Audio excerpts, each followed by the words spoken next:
In front of me is iPhone 17 and today I would like to show you how you can turn on or turn off auto rotation.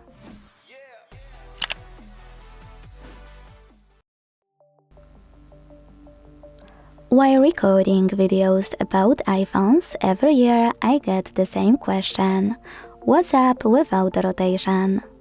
That's because auto rotation works a bit differently on iOS than most Android devices.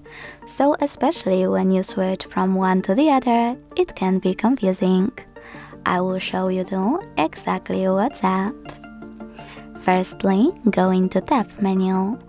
To do that, swipe down from the top right corner of your screen.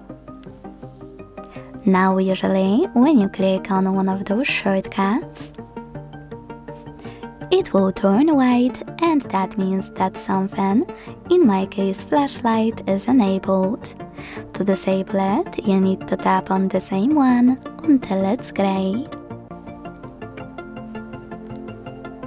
But with auto rotation, it works a bit differently. You see, after testing this and many other iOS devices, I discovered that auto rotation is actually not available on iPhones.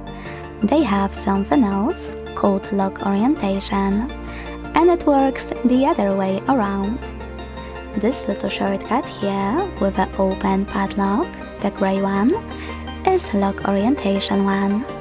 When you click on it, the padlock will turn red, close, and the background will be white.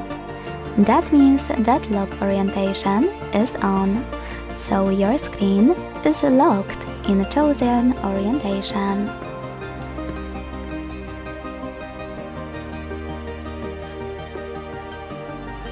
But now, when I click on the white one,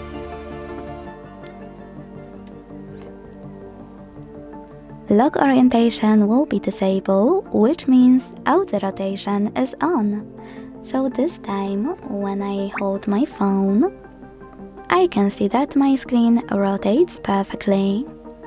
Thanks so much for watching. If you enjoyed this video, leave a like, comment and subscribe. Bye!